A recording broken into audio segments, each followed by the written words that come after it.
Welcome back to Locky Top Sports, everybody. Another episode of Locky Top on the Rocks, Friday afternoon show. We're going to be recapping the Super Bowl. We're going to keep you updated with happenings in NCAA football. There's some lists that have come out and general college football updates that we have. Nick Saban is now part of ESPN cast as well, so we'll talk about that a little bit. We will talk about NCAA basketball, specifically looking forward to the next couple upcoming games for Tennessee Hoops. We have to review the best games of the weekend, which include Texas at Houston, Marquette at UConn, Kansas at Oklahoma, Iowa State at Houston. I'll introduce a new segment called Wagon Alert, and then we have best bets for the weekend. Let's start off with some of our Super Bowl talk, though. We might have a new dynasty in the NFL. The Chiefs have won 3 Super Bowls in 5 years, and they're on the trot for a potential three-peat against the Chiefs. Josh, let's start with you. What are your reactions to the game? What are your thoughts? Well, I think, looking at the Super Bowl holistically, it was basically what I called it to be. It was pretty low scoring throughout most of the game. It was going to be a slow-paced game. We didn't see many fireworks until, we got to the fourth quarter. And then, obviously, we saw what happened in overtime. I think, it was a really good Super Bowl. I really enjoyed the halftime show. I think we were pretty spot on with our Taylor pans. It was pretty good. So, overall, I think it was pretty good. I hated that the 49ers dropped the ball, but one thing's for sure. We told you guys not to bet against Patrick Mahomes as an underdog. I hope you took our advice. And if you did, then you probably made some money. If you didn't, well, you either pushed because you bet the money line or, you lost a lot of money. So he's inevitable. He's like the Thanos of the NFL. Do I think there is a new dynasty? Yeah, I think so. I mean, the guy... Pat Mahomes and the Chiefs have won, 3 and 5. I mean, that just screams dynasty. There are some parallels there to the Tom Brady Patriots dynasty. And then obviously, if you want to look at sports, writ large, you're looking at, maybe Jordan with the Bulls and LeBron when he was in Miami. And I think we're going to touch on that a little bit going forward. But,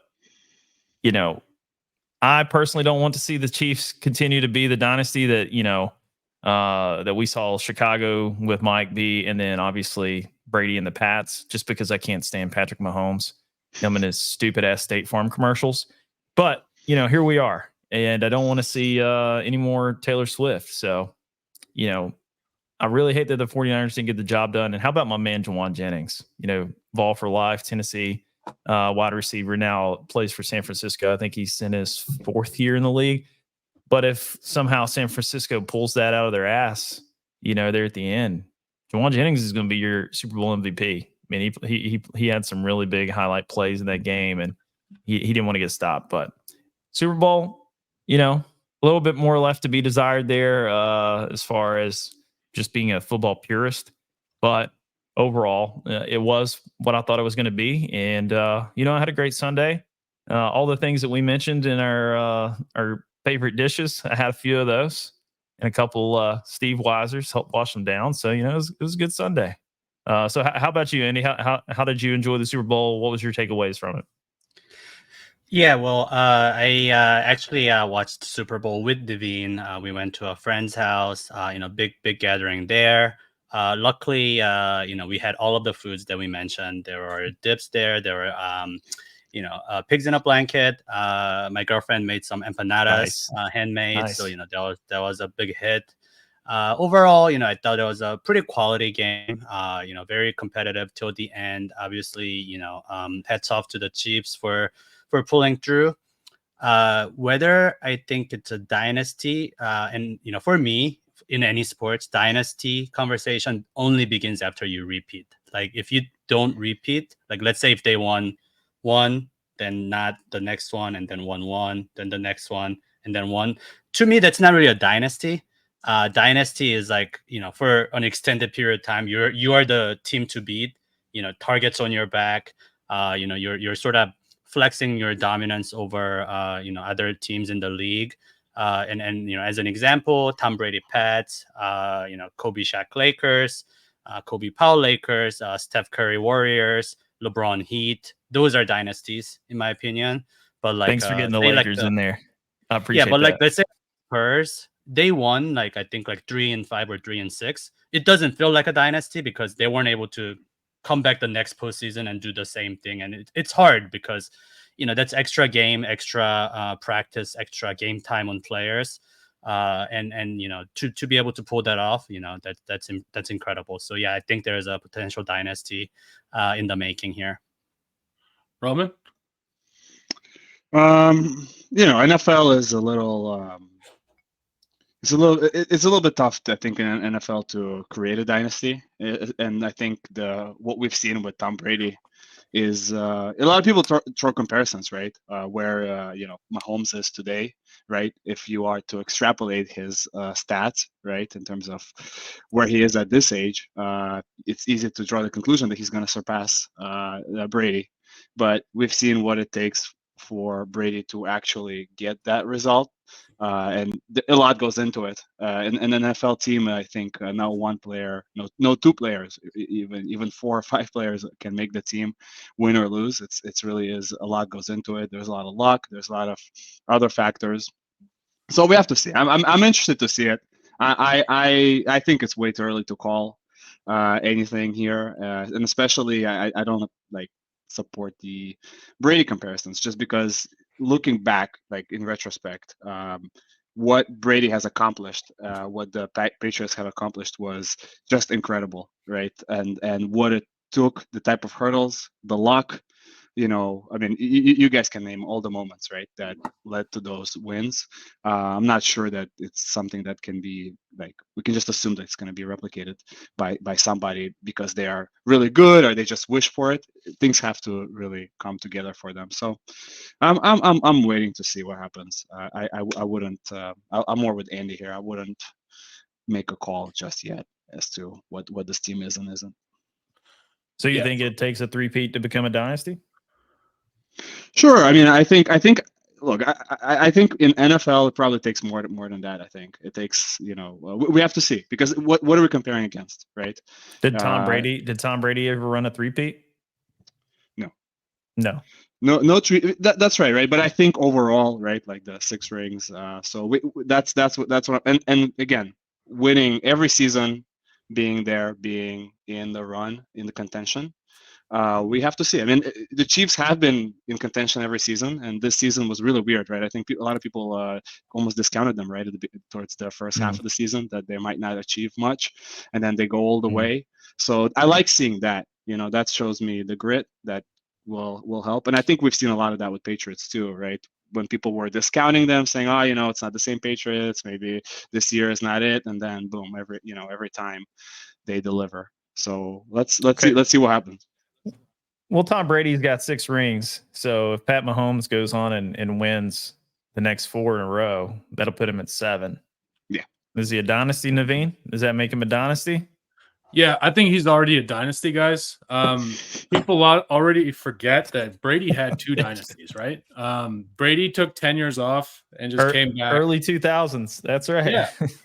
He wasn't winning for 10 years. And so far, all we've seen is there's 2 people that can beat Mahomes. That's Brady, number 1, and 2, Joe Burrow. Joe Burrow can't stay on the field. So I don't know if you really have to worry about him consistently over time. Tom Brady might come back. I think Joey's done at 60 years old and play Patrick Mahomes. But until that happens, like, what are you worried about, right? Like, that's my take on it. I think that ultimately you have a player who apparently this year had his worst receiving core ever. And yes, it's true. But it is true. And still crushed everybody, every game on the road, every game underdog. All the dogs going to heaven this year in NFL playoffs. Yeah, just like all the dogs, man. So I think it's interesting because they tried to create couple scripts this NFL season. One was like, oh, Mahomes is down. He's throwing picks. Is he a great quarterback? Who are these receivers? The receivers lost. Tyreek Hill, you can't win. All these things were happening. Then you have the second story of Taylor. What I learned about Taylor is that she doesn't take no for an answer, and she just wins. So as long as we have Kelsey, Reed, Mahomes, and Taylor, that Mount Rushmore, we will be able to prevail. I'm including she's playing the life on main character mode right now. Like, starts watching NFL first year, boom, go to Super Bowl all the way, easy victory. Sure. Yeah. But but I would like to walk you back a little bit there, Naveen, when you're talking about the worst receiving crew. He did, but I'll tell you, I think the big adjustments were for the Chiefs. Is they made some pickups at the on the waiver wire and during free agency, right? And during the trade deadline too. Yeah. I mean, Mike Cole, my boy Mike Cole, the guy that caught the game-winning touchdown, he didn't start the season with Kansas City. So they did a lot of roster moves to get them healthier, get them better. So he started on the Jets, and like he got out of there. He realized like that's a bottomless pit you don't want to be in. Yeah, we were at a Jets fans household, so when that touchdown happened, there was a collective sigh. Like, of course, it's the former Jets player. Jets, Jets. And I think overall, my thoughts are what I can align with the Pats on is they found different types of ways to win. Last year, they won a shootout. This year, they won a defensive struggle. This year, they didn't have any receivers. 4 years ago, they had Tyreek Hill, best receiver. So they know how to win in different situations, and that's what makes you a dynasty, right? Like different styles of victory against different types of opponents. And yeah, that's what I had on this point. Roman, you previewed this a little bit before, but I just wanted to throw out a hypothetical to you guys. Who's closer to being the GOAT, Mahomes to Brady or LeBron to Jordan? So I'll start with our NBA fans here. Andy, any thoughts on this? So, this hopefully the viewers saw the clip of Stephen A versus Shannon. So, I will go LeBron to Jordan just because body of work means something. Like Josh said, there's a long ways to go, and it's impressive, and as Roman alluded to earlier, if you, sort of take what he's done now and sort of project it out, sure, maybe. But, a big part of the GOAT debate, or even just kind of like assessing some players' careers is the longevity. Can they stay injury free? Can they sort of continue that trajectory? And it's really hard. It's really tough. I still think Jordan is the best, but LeBron's probably the second greatest ever, and his longevity is incredible. Just being able to do it with different teams. It's sort of similar to what Naveen said earlier about Kansas City Chiefs. When different teams, different coaches, different teammates, the guy just keeps winning, keeps scoring, keeps dishing out assists. So I will say LBJ to Jordan. As much as I like Mahomes, and I've been a fan of his since his college days, I have to say right now it's too early. Roman, what about you, man? I agree with everything you said. Actually, I would have taken the same position, but since we have to debate this, I guess I could play devil's advocate here. But it's very hard. But I think the age definitely. I think at this point in time, like if we were to backtrack everybody and say at this point in time, if you were to compare everybody, you could almost argue that Mahomes is better than anybody, right? If you took everybody at this point in time, right? So I think by that, and I think by that standard, relative to LeBron as well, right? LeBron, huh? What's going on? No, ain't no way he's better than everybody. But no, I mean, if you compare Brady and at that age, if you compare any other star quarterback at that age for how long he's been in the league, right? I mean, yeah, and the sheriff. Yeah, and then like he also came on, right, like as a backup. He was almost like overlooked in the draft, right, like in a way. And then but we all know how good he was, right, watching him at Texas Tech. And then like he gets the job, right, year one, and then proves himself. So I think like it's hard for me to say that, is yeah, that's a great question. Is it better? Is it close enough to Brady? Because again, LeBron is 30, what, 8, 9, right? Like we have a lot more his career is there's no yeah. more peak for him. He's His already career's Yeah, over. He's done. so he He has needs to more. retire. He has more done now. So like you can Mhm. obviously say like, well, by the volume of things he has done and the volume of things he's shown Right. us, he's certainly closer to Jordan. But again, if we were to like equalize it in some way, shape, or form, even LeBron. I mean, I think Yeah. when did I, for example, even Miami Heat fan, when did I legitimately started to like actually appreciate LeBron after he won with the Cavs again, right?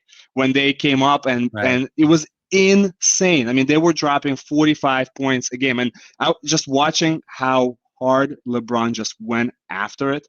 I mean, the block, right? All of that. Like once I saw that, I was like, okay, like this guy isn't fucking around. Like he's actually just absolutely, his entire mission is to like just dominate and win, and it was incredible to see.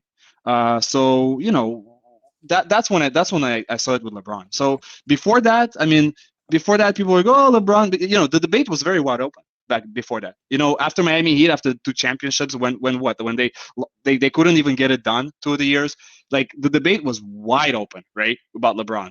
So backtrack LeBron like 6-7 years ago. I think many right now it's a lot more of maybe like I just said, it's Right. definitely clear number 2, very close. But so that's my try. That's my attempt to take the other side. So we don't. Yeah. Just all agree with each other the rest of the show. Well, another thing I want to talk about is the OT rule. So, we after Super Bowl, a few days later, we saw in these like social media posts and ESPN articles talking about how San Francisco players, I mean, not all, but some of the players didn't know the new OT rule. They weren't even thinking about it. They thought, oh, like we get the ball, we go score, game's over. Whereas Chiefs players said they talked about it every week. They even practiced situational snaps. Like, hey, let's imagine we're receiving we'll get the ball first. In that case, what do we need to do, and what does the defense need to do? And in the flip case, if the opponent scores a touchdown, then that means when we get the ball, we have to do or die touchdown, and do we go for a 2-point conversion to end the game? So to me, it seems like Andy Reid's team was a little bit more prepared than Kyle Shanahan's. I don't think that Shanahan didn't know the role, but it's just how you manage your players, right? Like it's like a repeated exposure and education to get that in everyone's mind, make sure that everyone's on the same page about what they're doing in OT. I think it certainly made a difference. I don't think it made a huge difference like everybody sort of is making out to be on these social media posts, but I think it had an impact. So the OT rule, it sort of came down to the Bills versus Chiefs a couple of years back, 3 years back, when they had that epic shootout. And then Mahomes got the ball in the OT, and then boom, went down and scored a touchdown, and that was it. Tyreek Hill caught it. He was taunting the defenders, throwing up the deuces. And, as much as I think it's cool, I always thought the college rule was a little bit more fair, because you don't just decide on outcome on a coin flip. You get equal chances for both. And I really appreciate that the Super Bowl, at least the playoffs, the NFL has done that. What do you think, Josh? Yeah, man. This kind of talk, we talked about this a little bit earlier, just kind of from a preparation standpoint. Obviously, the Chiefs, I think, were more prepared going into the game, and then obviously into overtime. For San Francisco to be finding out via the video board like the rules in real time, that's kind of crazy. You're not going through your rehearsals throughout the week during practice, and obviously I think that hurt them a little bit. But if San Francisco goes out there and scores a touchdown, we're not having this conversation, right? So it's kind of one of those, well, what if? I mean, we will never know. There is some benefits in having the ball second, just because you know what you have to go get, right? You either have to tie with a field goal to extend the play if there was any time left, or score a touchdown and then win the game. So, I have one go thing ahead. to say about that. So another angle that I've heard people say is that Shanahan wanted to give the defense some breathing room because, like Chiefs mounted a furious comeback in the second half, and the more the defense is out on the field, the more tiring they are. So that's another angle. I don't know if it's true, but Yeah, no, I completely think that Shanahan thought that Mahomes and the Chiefs would have ran through their fucking defense like shit through a tin horn if he would have run it back out there. No doubt in my mind.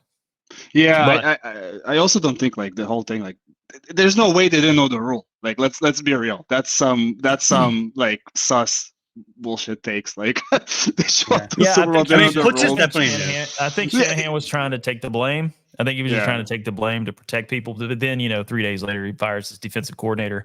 I'd also probably fire my special teams guy because, I mean, they take care of things on special teams, like, extra points and stuff. We wouldn't even been in overtime. They would have won the Super Bowl. So there's a lot of head scratching things that went on throughout the game and even into OT. But, you got to give it to Andy Reid, man. He was prepared. He's always holding up that big ass Waffle House menu call sheet that he has. So, I mean, I know he had a all-star special lined up for that ass going into overtime, and he executed it well. It was smothered, covered, and clapped. All right, so Roman, if you're Kyle Shanahan and you win the toss, like, do you want the ball first or you want the ball second? I don't know. I mean, I like the idea. Does it matter? I mean, I do like the idea about giving the defense a bit of a breathing room. I think that's a good point, and I think that's the only one that logically makes sense.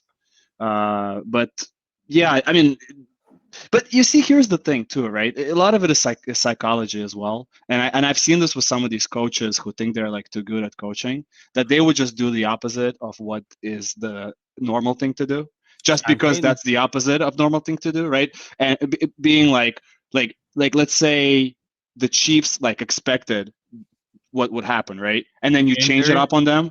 Yeah, and it's like fucks with them, a little bit. It's like instead of like Mahomes goes up, it's like well, instead of like doing this, why are they doing this? And it's in your head. Carroll in Super Bowl. Oh, everybody thinks Marshawn Lynch is gonna run it. Let me call a pass. Yeah, like but again, like sometimes when it works, when that kind of like mind trick bullshit works, and you do like a complete opposite of the rational thing to do at that moment, then it's great. It's like wow, I mean, we've seen I think Nick Saban, right, like pull some of his trick plays. Like they're not trick plays, they're just like the least expected thing, and then it ends up working because it's unexpected. Was this the case for it? I don't know, but maybe part of it was also some kind of like trickery going on. We'll take the ball first, like fuck it, like dominate them, and then look. The thing is this: if they scored, right?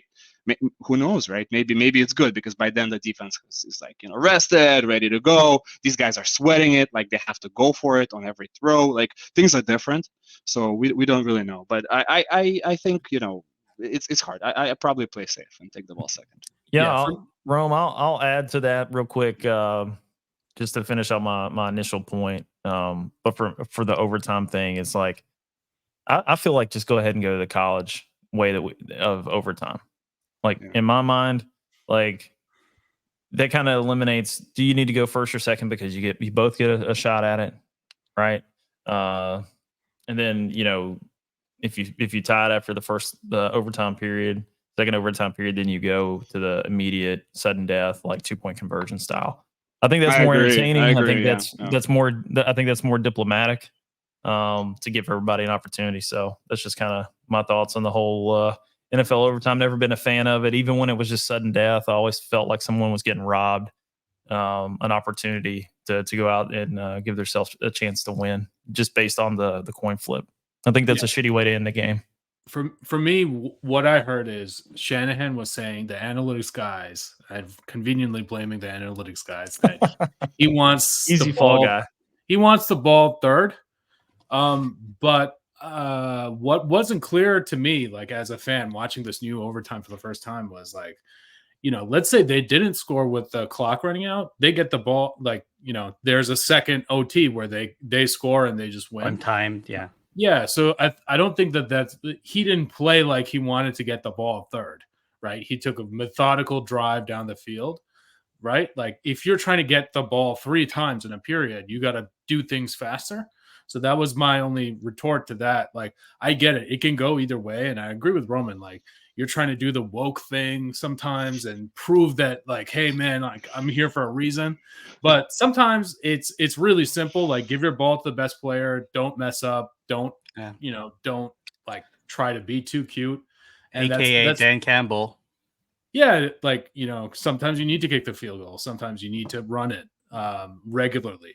Sometimes you don't need the wide receiver throwing a pass. Like, like why run it with St. Brown when you have 2 stud running backs? Yeah. So those are my thoughts. Like, I thought that it was a clear situation where one team was very calm in overtime and the other team was trying to be, IQ genius. Right. So those are my thoughts. And we'll just close out the OT topic with which format do you prefer? NFL, new NFL or college? Roman? No, sorry, I ruined that one. Yeah, I mean, look, I think, well, college format NFL wouldn't work. You got to move them back a little bit. And maybe you do something like, you move them back a little bit. 45-yard line, maybe. 45-yard line, and then maybe you force people to go for. I think you can adjust it. Maybe you force people to go for 2. Maybe you say you can kick a field goal within like a 10-yard line. I don't know. You could because in NFL, like, these kickers are so much better. These offenses are so much better. Like, they can execute a 25-yard, 35-yard offense so much better. I mean, I think you give 2 NFL teams a chance to go at it at 25-yard line. You might be there for like another hour, right? They're just defenses are tired. So I like the rule, but find them happy middle somewhere. Do they start at the 50-yard line, right?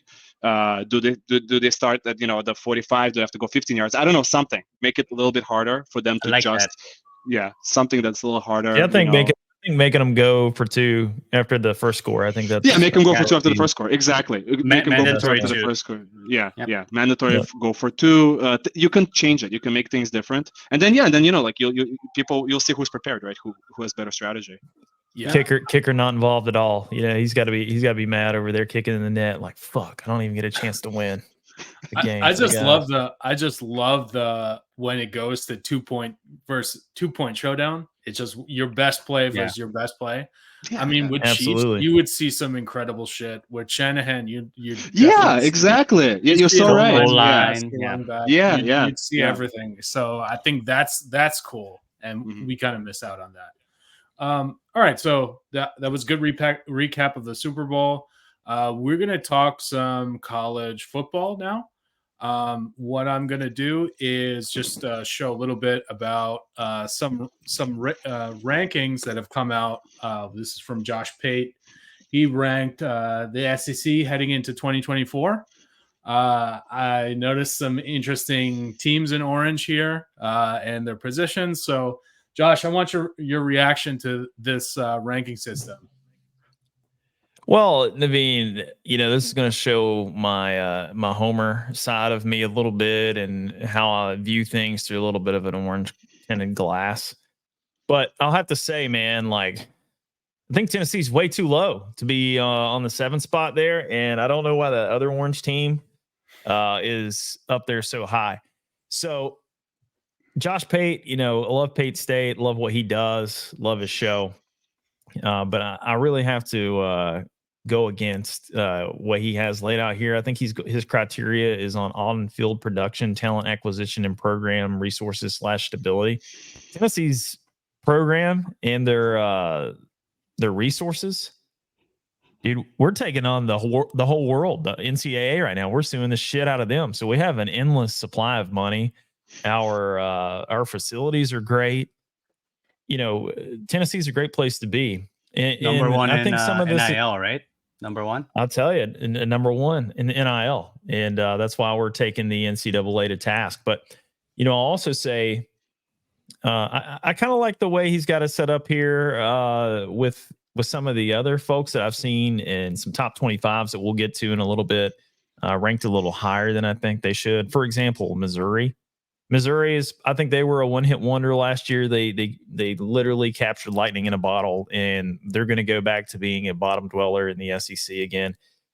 Eli Drinkowitz is a clown. He stands on business, so he says. So unfortunately, Tennessee doesn't have an opportunity to whoop that ass for them next year. But I'll tell you, man, it's a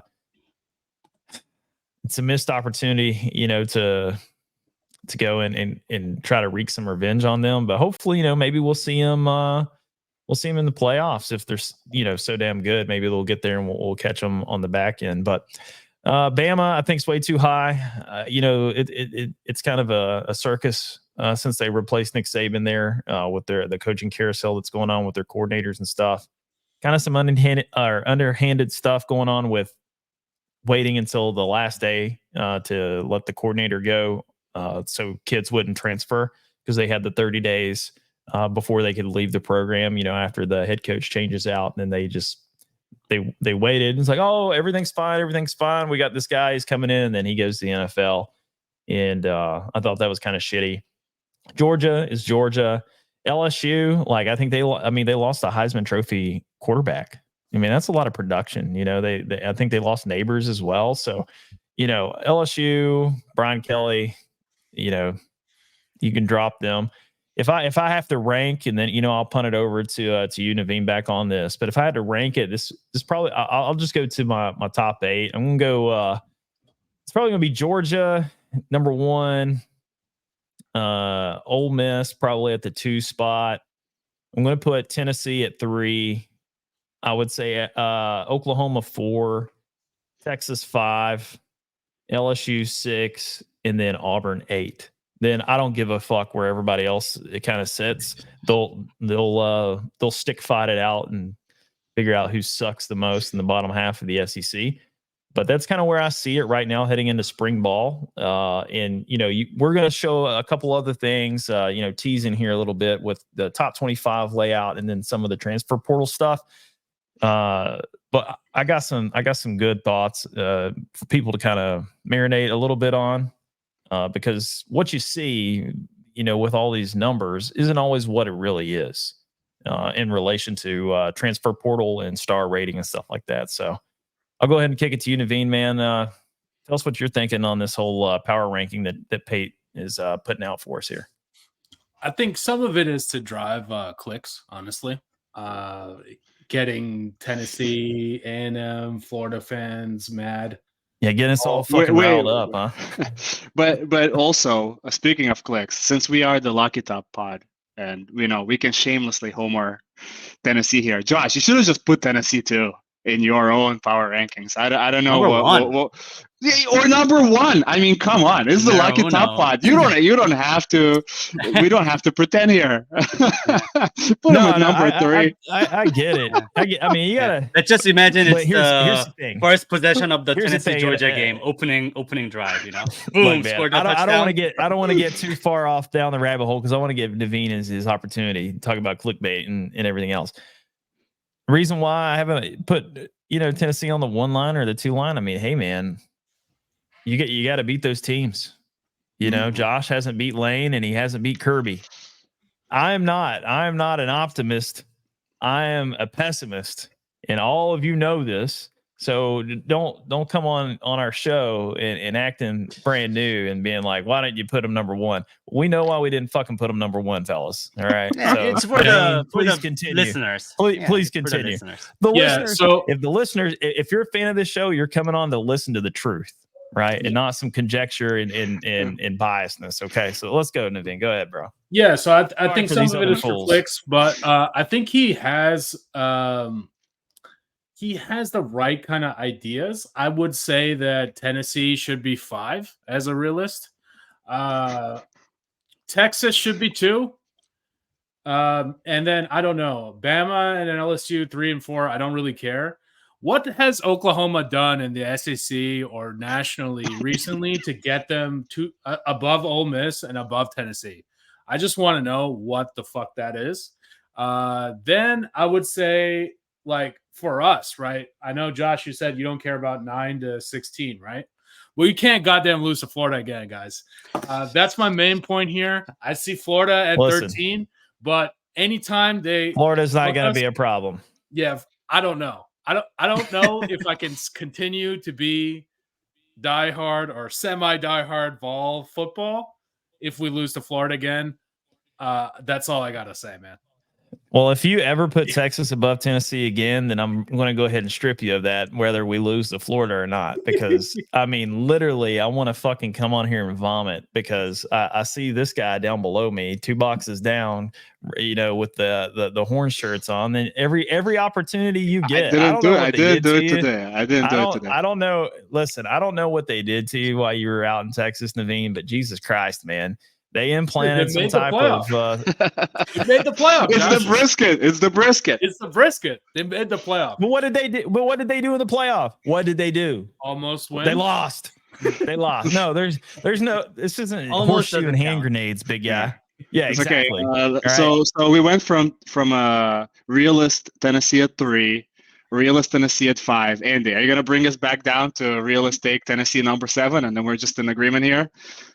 So my rankings would be Georgia, Ole Miss, Texas, Tennessee, LSU, Oklahoma, Alabama, Auburn. That would be my 1 to 8. Because Ole Miss, we already talked about it maybe like 3 episodes ago on the 4th episode, I think, of Lucky Top. Funny, today's episode is actually 7th, 007. So I just realized that. Pretty cool. But, Georgia, undisputed at number 1. I personally was lucky enough to see the last time Tennessee beat Georgia in person. And I hope that streak doesn't go too far. But unfortunately, it looks like it's another one of those like a Saban streak type of shit where it's going to continue for 10, 15 years. Hopefully not. But, you can't deny the talent that Georgia has with the NFL linemen, NFL, But who's staying there? Are they losing a bunch of guys? Yeah, but they also have a bunch of 5-star people lined up. Have you seen the picture of Carson Beck with the new Lamborghini? That's all I'll say. People these players will look at that photo and be like, "Wow." Like Carson Beck, is he like really that good of a quarterback, it's or not. Is he just another Stetson Bennett?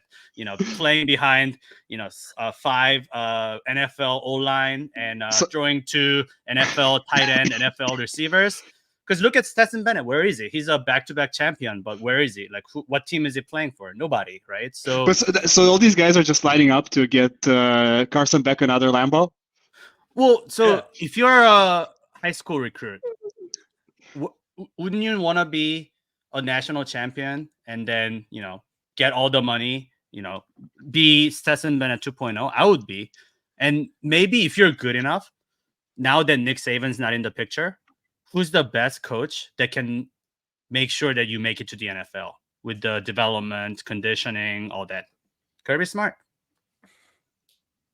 So Georgia, in my opinion, until proven otherwise, are we done? Are we done dick riding Texas yet? Are we done? Are we done? You know what's interesting when I looked at this chart is so weird. Why are they going like columns like this? I would have expected it to at least read like left to right. So I was thinking like, what is this Oklahoma number? Or just put it in a singular 3. Vertical chart. Yeah, this is weird. It's the weirdest chart I've ever seen. Josh, step up your game, man. Josh Pate is Japanese, guys. That's why. Yeah, this is terrible. This chart is just terrible. Okay, let's move on to the top 25. Roman, can you read that? I can read it. You want me to read it? Let's read the top 10. Go ahead. Georgia, Oregon, Texas. That's Ohio State, actually. Sorry. What team is that on? I got Josh, you're breaking up. You're breaking up. Michigan man at play here. Where is Michigan on there? Oh my God! I wouldn't even. Number It wouldn't 13. even. It wouldn't even make it in my bid to read the top 10. So Texas, Notre Dame, Ole Miss, Mizzou, Penn State, Alabama, Utah. This is ridiculous. Who put this up? They should be fired. ESPN. No, This is- SSN_Alabama. I mean, it makes sense. No. What is this? No. What is this? That's ESPN's way too early CFB top 25 list. So How is Alabama in the top 10? I don't know, but we got Oh, Tennessee, what about Penn State? What about- Tennessee at 16, Michigan national champions at 13. That's ridiculous, guys. Well, I can Above- kind of see Michigan because a lot of people they're losing a lot of players, right, to the draft. Yeah. Like they're talking about maybe rivaling 2022 Georgia team, that produced so many NFL talents. And if that's the case, it could look like I don't think they're gonna like fall apart, but they are losing a lot of experienced linemen, O-line, D-line, and that's we always talk about it on the pod, like a lot of casual viewers don't really appreciate what that means, like when O-line as a unit have like playing time together experience, and like what kind of door that opens. I mean, just look at what Georgia have done for Stetson Bennett. Stetson Bennett looked like Peyton Manning out there. Yeah, I think this is a pretty interesting list. In no I think universe did Stetson Bennett ever look like Peyton Manning. But it did when he was crushing those Stop. records. Stop. I think it's interesting. I think they got 1 to 3 right. 4 No. onward- 3, right? Whoa. 3 or 2? Yeah. No, Why Texas. Oregon? I would put Texas above Ohio State for sure. Oregon. No way. Wait, Absolutely why not. Oregon, Naveen? That's interesting. Oh, dude, because Oregon shouldn't be number 3, have bro. the same team. No. They got good transfer. Bo's gone, man. They got. Yeah. Dylan Gabriel, really? Come on. Bo's gone. He's gonna be in the Big Bo's Ten, gone. dude. He doesn't have to worry about SEC. He's gonna be in the Big Ten. It's gonna be soft as fuck. Like he's got to Listen. play. He's got to play these idiot defenses. It's Swiss. Dylan Gabriel is still going to get every single time. It doesn't matter who he's playing. That's what he does. That's what I mean. He didn't work out at UCF. That's why he always is the transfer portal man. He's not going to be Oregon's savior. I think I'm Yeah, I know. 32. I know think, NCAA, bro. I know NCAA football 25 is coming out. Everybody on here is going to rush out and buy a PS5 to get that game so they can play with the teams they played with when they were kids and go back and feel nostalgic. And you can beat Oregon. You can play with Marcus Mariota, win the Heisman, do whatever you want, Naveen. But Oregon's not number 3, dude. Just shut up. Just because they got cool jerseys doesn't make them any good. All right. No. So we still sticking with Tennessee's better than Oregon. Absolutely. Okay. Tennessee would absolutely Oregon every single time. Yeah, I think it's interesting. You got Mizzou, Arizona, Way too high. 11. These make no Way sense. too high. This makes no Mizzou's gotta go sense. down. No, this Isn't has to be there, a joke. Why is Christian McCaffrey Arizona and, above Tennessee? They're still ranked in the top 10. Like the only guy that was carrying the team. That doesn't make sense. Seriously, Utah. Did- no, this Did list makes no anyone sense. watch? Did anyone watch Nico? Did anyone watch him in their bowl in Tennessee's bowl game? We did watch it. Then why? Well, I know we did, but I'm talking about outside of these 4 dudes here in these boxes. Obviously, Tennessee's got some doubters, some haters, and the Polynesian Prince is going to go out there and prove them all wrong. If we can take down the NCAA, we can definitely take down the likes of Ole Miss, Bama, LSU. You know, like Joey Penn Freshwater don't State. have anything for us. Yeah. I mean, Arizona. Tennessee's schedule lines up pretty good too, man. But What? these teams ahead of us, Arizona? man, it like Florida State's whole team transferred away. Dude, Michigan's backups would have beaten Arizona last year, for sure. I like if Michigan's entire starting What? team was on the bench and they What played has Arizona Arizona last year, done? they would have. Nothing. Nothing. Almost bullshit Pac-12 USC team almost went to OT. That's their biggest accomplishment is that they took Arizona. Come on. It's not a real team. I mean, you could put Notre Dame in the top 5, but we know they'll be there for 2 weeks and then they'll be back down. Aren't they losing their quarterback? quarterback? Top 20. The guy is Matt old. Their quarterback, right? Who they had this year. They're losing him, right? He's super old, no? Yeah. You talking about Fabio, the quarterback they had? No, the beard and the long brown hair. Yeah, Fabio. Yeah. Fabio. Yeah, he's gone. Yeah, so dude, don't take any team with a new quarterback. Just to be anywhere, very tough. Except Tennessee. Yeah, except Tennessee or a team that has those 10-star Lambo-seeking 10-star linebackers. I'll just say this one last thing to wrap this. This year, I think, was the last year where we saw COVID seniors, meaning the extra year of eligibility, and that made a huge impact because like when you ask 18-year-olds to go up against 24-year-olds, and these 24-year-olds, maybe they're not NFL talents, but they've been training under a proper nutrition coach, strength and training coach year round, right? Not just during the season. Just like, you're not relying on some high school kid to keep up with the weightlifting and having his protein intake and all that. Like you're under a strict regime. For example, the Notre Dame quarterback, Sam Hartman, like he played 6 seasons in the, and college was still football. ass. Yeah. So like all of those things are going to go away now because we're about, 4 years removed from COVID, the extra year of eligibility. And I think we'll see a lot of these programs that made a splash that had the good enough, but not good enough for the pro level people staying. Like those guys are all going to be graduating. So, this will be very interesting. Yeah, I mean, but that's Oregon, that's Notre Dame, that's all these guys, right? I mean, I won't TCU stand for last any year. Hendon Hooker slander, so don't bring him up. All right. Well, our next topic is Nick Saban to ESPN. How much? I'm here to tell you right now, we don't care. Let me tell you. Nobody cares. Next topic. Yes. No, I want to know how much he's getting paid. Not sure. But I think he's going to cover some draft and college football for ESPN. I'm sure he's getting paid a bag, and I'm sure he realized that he can't really cut it as a NCAA coach anymore. So so that has to be it, right? Because we all talked about some mysterious illness, some other bullshit. I mean, if the guy is going to go back on TV, on like national TV, right? I mean, it's hard to go up there like fucking sick and tired, like all the you guys look at Joe Biden. I mean, like it's I'll hard. Say to one thing. When we talked about Harbaugh, I think all of us on the pod agreed that Harbaugh was going to leave the NCAA because once he won and all of these like potential sanctions looming, and also he doesn't want to deal with this like NIL bullshit, right? And I think Nick Saban has been very vocal about NIL, and I think he's finally had it. Like, you know what? I'm too old to like go walk into a living room of a 17-year-old kid who says like, "Yo, give me $2 million and a Lamborghini." Like, he can't deal with this shit, man.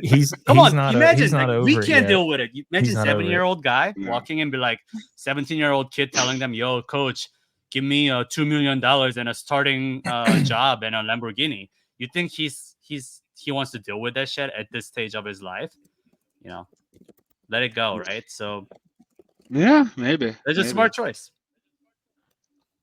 So I think we can. Why doesn't he coach pro? I mean, he could have coached. Who, Nick Saban? Yeah, Nick Saban. Yeah. Do you remember the last time he went and coached pro? Yeah, but hey, Josh, there's a no, I don't know. I don't know. Finish your point. I don't know. Go ahead, tell me. There's a case like Pete Carroll, right? Failed in the pros, went back to college, won a championship, went back to the pro, and won a Super Bowl. Nick Saban ain't going to win no damn Super Bowl. Well, yeah, because he's not going. He's smarter than that. Yeah, he wants to go every Saturday to game day locations, walk around with Pat McAfee. Yeah, There's gonna be game day. Man, we gotta make it to game day, boys. We gotta make it a game. with the mask on. Really hate this. I mean, I don't like the fact that Nick Saban's going to be in my face every morning on College Game Day. Gives me more reasons not to watch it. I mean, it was already horrible and atrocious. Pat McAfee, they've hoisted him up on the College Game Day billboard to kind of save it. But now that they're bringing that lackey in there to really muddy it up, I'm not tuning in. Okay. All right, we got a kind of local update for you guys. Josh, why don't you talk about One thing I will say before you pass it off to Josh? We're missing an E on the spelling Missing here. an E, bro. Come on, dude. Greeneville with an E after N. Green with an E? Yeah, Like that? Green. Disrespect. Because it's a last after name. Revolutionary It's a last War name of a General Nathaniel He Green. misspelled it too. All right, Josh, you tell us what's happening there. Okay. Well, this is kind of an improv segment here, but this past week we had the federal court hearing with the NCAA versus the state of Tennessee and Virginia. And there was some traffic going around social media of a guy hoisting a Tennessee flag outside the federal courthouse there in Greeneville. And the cool thing about my hometown is we do have a lot of diehards, a la myself. And then the other cool thing is we have people like, the guy that I brought on to do a reaction show with me, Andrew, the better known as the Vol brother-in-law. Shout out to him. He was actually downtown early. I think it was Tuesday morning to help hoist that flag to show the NCAA we're not scared of you and you're not taking Nico from us. The federal judge, he requested that there be a full, presence of police to keep the Rocky Top rowdies at bay. But we still, had a little bit of a presence there and, showed that, the little man's not going to be stomped on and trampled by some dudes in suits and ties coming down from Indianapolis to good old Greeneville. Shout out to my brother-in-law for doing that. Shout out for the state of Tennessee and Virginia for taking on the NCAA. I know that we're working on a little bit of a project to kind of bring you guys a little bit more content. Once there is a ruling, there should be a ruling, come out, over either this late evening. This is what I've been seeing in the news, or early next week. So they're going to try to wrap this up pretty soon. And depending on how it goes, if the injunction does go through for the state of Tennessee and Virginia, then man, the floodgates for NIL are just flapping open. And I think that's gonna start a pay for play. And I know we're already doing that, but we can stop pretending like that's not how we're doing it already. And I think it'll be a breath of fresh air, and we'll continue to flex our number one collective in the NIL world, and hopefully continue to reap the benefits of that. More players like Nico, so it will only advance our odds on winning an Natty, and that's what it's really all about. All right, Andy, any thoughts on this? I just want to shout out to Andrew Julian. Seeing that these social media posts about someone put up a massive Tennessee flag on a crane outside of a federal courthouse in Tennessee, and I was like, oh wow. And then only to hear that it was my friend's brother-in-law. That was pretty funny, like one of those oh wow, a cool moment, and then I will say, again, I'm not a law expert, but I think it's kind of funny that these whole things are going with the NCAA. NCAA, do we really trust them to get their shit right? I don't know, to be honest with you. They haven't came out with any guidelines for NIL or anything, and now they're trying to retroactively punish all these schools that they think violated it.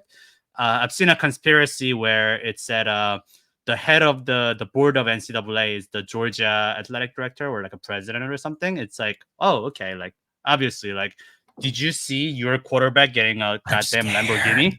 Are you serious? Like, you think you're not violating the rules, but everybody else is? Like, come on.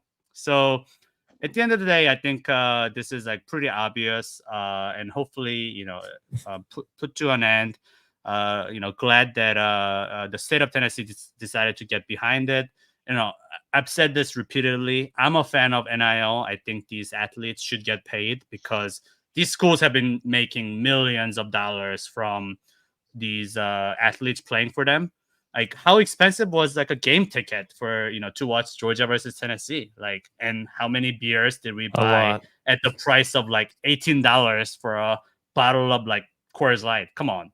And they've been milking money, and I think it's time that athletes get their fair share. So, but I thought it was pretty cool that it was somebody I know personally that did that. Putting the giant sign outside a courthouse. Cool. Let's switch gears a little bit to Tennessee hoops. Can you preview for us the upcoming games for Tennessee? Either Andy or Josh, you can take it away and say, obviously we crushed who we just Arkansas. We crushed Arkansas. How do we keep that momentum going, Josh? Well, unfortunately, we didn't react the other night. People were getting their love on. It was Valentine's Day, and they were trying to parlay SEC into SC. Well, we'll keep it safe for the kids on that one. This is a family show. But, I hope all of you had a wonderful Valentine's Day. Me, as a Tennessee fan, my heart was filled full of love because we were able to go do a thing that we hadn't done in 15 years. And I know a lot of you guys haven't done a thing in 15 years, so it's almost the same. There's a lot of parallels there. We broke our dry spell of winning in Arkansas, and really? hopefully some of you fellas broke another dry spell the other night. But tomorrow we play Vanderbilt, in the friendly confines of the Tommy Bowl there in the banks of the Tennessee River in Knoxville, Tennessee. And we play the Vandy boys, and it's probably going to be a 21.5 beatdown, just like the Vegas experts are predicting. And that warms my heart. That makes me feel loved. That really just puts the bookend, on a Valentine Day week theme. And we really have a doozy of a schedule here coming up after Vanderbilt. We have Tuesday night, some midweek SEC play against Missouri. Should take care of business there too. That is on the road. That's the only thing that concerns me, that we do kind of throw up some duds on the road against unranked teams. So hopefully we can avoid that. Maybe the breaking of the dry spell. I mean, we hadn't won in Arkansas since 2009. And we went in there and basically beat them by 30 points. I think the final score, it wound up being 29, but still. The big difference, I think, from what we've seen with our woes on the road was we had Jonas Adu show up. Jonas Adu finally showed up. We had some post presence. He actually acted like he was 7 feet tall. He rebounded. He scored, I think, 27 points, I want to say. 25 or 27, I can't remember. Dalton Connect had another 20. Yeah, had another 20.9. This guy did great. Jordan Gainey. How about Jordan Gainey showing up the other night? I think he had 17 points. Was just stroking it, left and right, man. Like his name was fucking Clarence Carter on a Valentine's Day massacre out there. He was just stroking it to the east, stroking it to the west. He was stroking it to the basket that he loved the best. He was stroking from behind the arc. So got to give him a lot of cred for that. He was getting, justly criticized by a lot of the Tennessee faithful, but I think moving forward, we keep those key players scoring at that level, continuing to contribute at that level. I think Tennessee will be fine. One seed's still not off the table. I did have a little bit of a overreaction when we lost to Texas A&M last weekend. Thought for sure, the one seed was out of question. But then, Carolina, Naveen's favorite team, went and threw up a dud against Syracuse. So, you hate to see it. Sorry, Naveen, too soon. But yeah, they got sniped by Syracuse there. Kind of a humiliating loss for the Tar Heels. So Tennessee, they took care of business this week, and the one line's still viable for us to get on. So tomorrow night, I expect a heavy dose of our All-American shooting guard there, Dalton Connect. He's probably going to go off for 20 plus. That's what I need to see. And then just more of the same that we saw on the road against Arkansas. And yeah, man, all in all, I think that we're just gonna do a barrel job tomorrow night. We're gonna show them the 50 states and send them back to Nashville. Sad. All right. So we'll take a look at some of the upcoming games. I think we got Texas at Houston. My thoughts on this game is I watched the entire game of this last matchup at Texas. It was very hard for Houston. I know home court is a huge advantage, and I think we have a pretty big spread. That's around 11 points for this game. I'm looking to take the plus there. In-state opponent, not that much traveling. Texas showed that they can match up with Houston, so I would take Texas in that matchup. Roman, do you have any thoughts on this game? No, none. Okay. So I think we can potentially move on to our next matchup, which is Marquette UConn. So Andy or Josh, do you have any thoughts here? No. Next. I actually like Marquette to cover. Yeah, no. Yeah, we've got some. Go ahead, Andy. Go ahead. Just like again, like looking at the and UConn's schedule going out from here, which is why I think they're alongside Purdue is another lock for number 1 seed, is because their schedule is pretty soft, like going all the way up. But if there's any opponent they might struggle, I think it could be Marquette here. Again, like Connecticut they're one of those teams that just continues to win. So, let's see how that actually turns out. But just looking at the metrics, the strength of schedule, Marquette actually has a pretty high strength of schedule. They are, good on both sides of the ball. Connecticut, UConn, their SOS is, I think, like somewhere in like the 70 to 90 range. So I'm not buying it yet. Show me a signature win until then. And I truly feel like they just been kind of like sitting at that one spot in the rankings just because they haven't lost.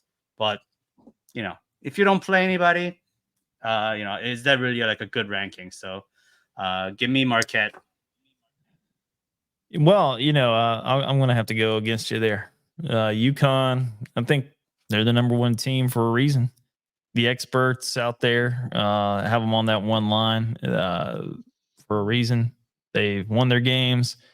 Everybody they put in front of them, they've knocked them down for the most part. And the last time I bet against UConn, I got filet-o-fished. Shout out to all my Catholics out there celebrating Lent. First Friday of the 40-day no meat on Fridays.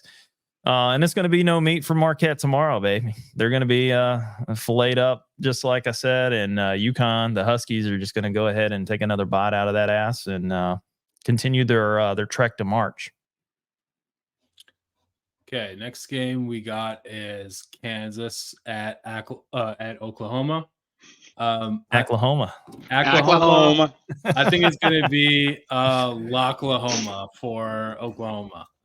Kansas coming in on the road, playing in a tough environment. I don't like Kansas on the road. They're two different teams, Jekyll and Hyde, road and home. And the line is really suggesting this. It's Kansas minus 1.5. That's just screaming like Oklahoma money line, big time lock. So that's my read there. We can go to the next game, which is Iowa State at Houston. I think this is the Big 12 kind of newcomer or Houston introduction to getting smoked here.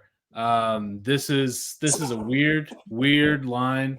Iowa State is favored. Yep. I think Iowa State will be favored in this game. The line's not out yet because I think it's on Tuesday, but I just don't know if Houston I just don't know that Houston has the goods to pull this off. So yeah, those are my thoughts there. Does anybody else have a thought about this game? Yeah, I think Iowa State's absolutely going to go do the barrel job on Houston. I really think that it's the Big 12 Illuminati to get 10 teams into the big dance. So if you want to go ahead and put the mortgage on the Cyclones at Iowa State, make yourself some money, go ahead and do it.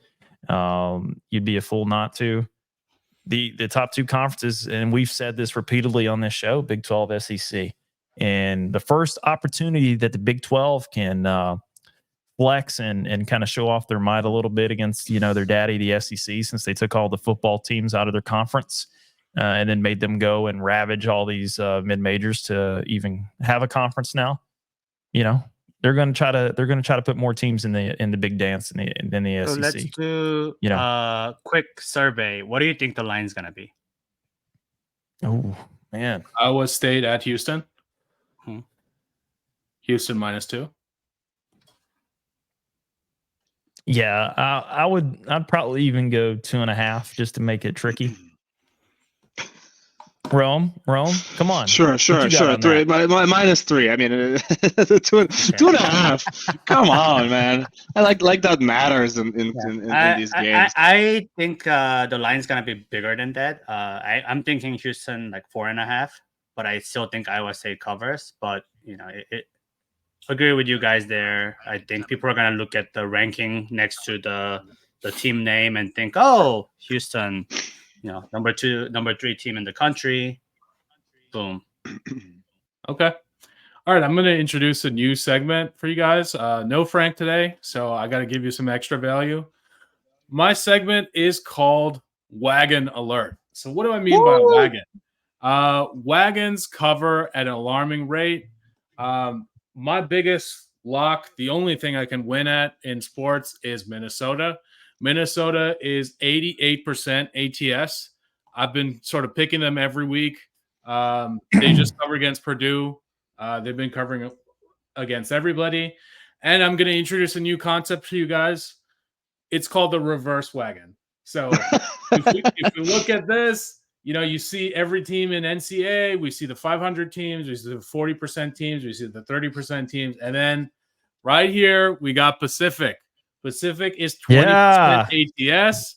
I don't know it and also Missouri, Arkansas for back to SEC. There's this weird Michigan team in blue here.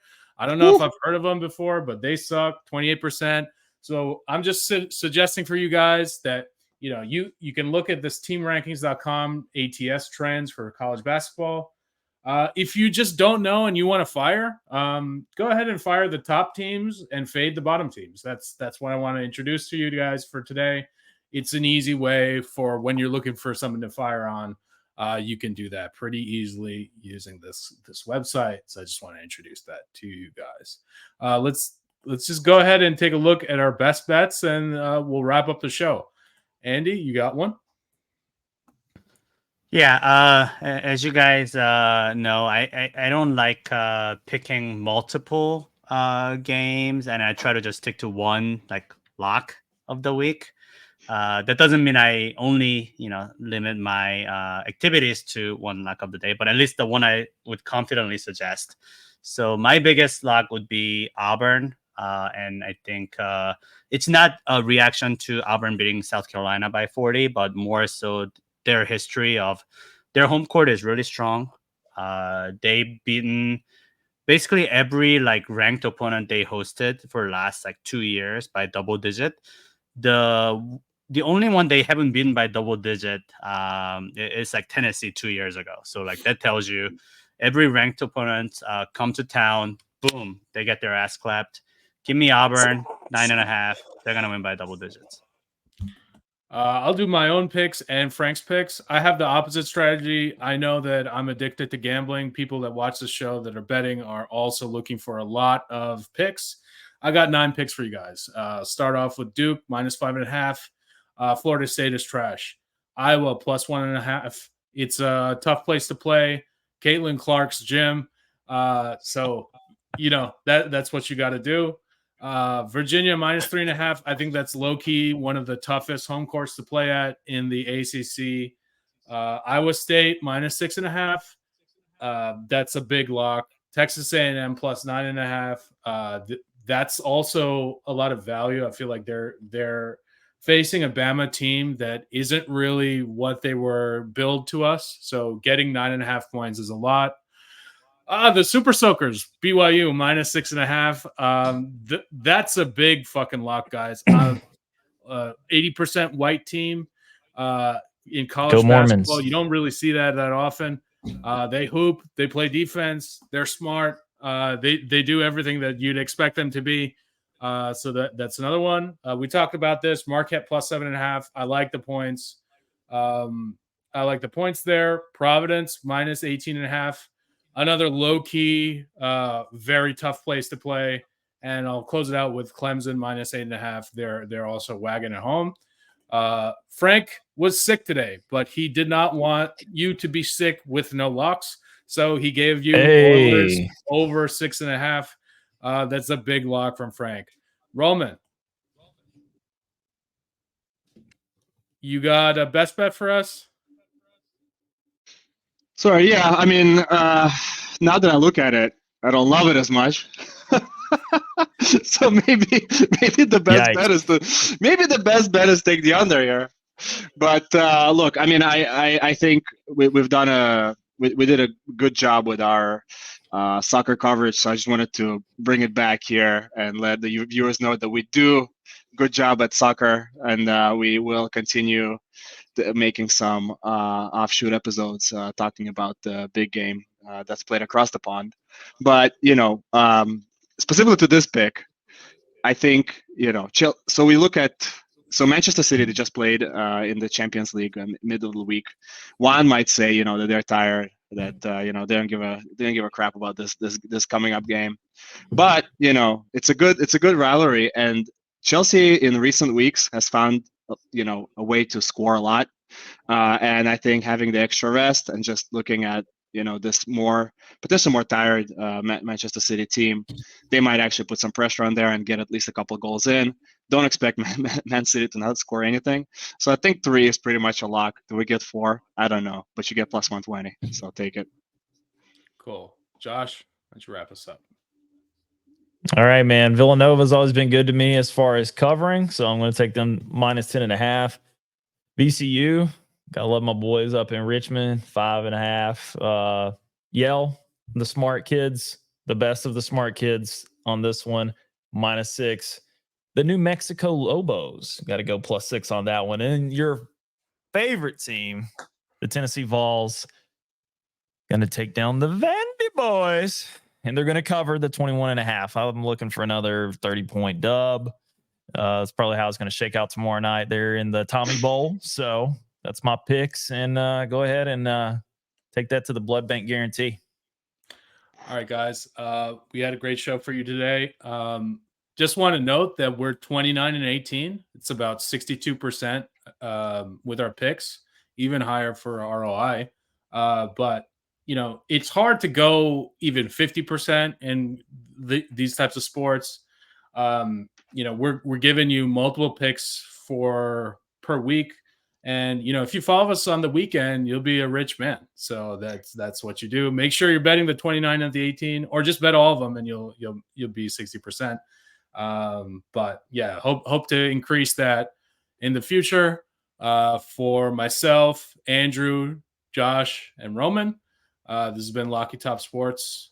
Go Vols.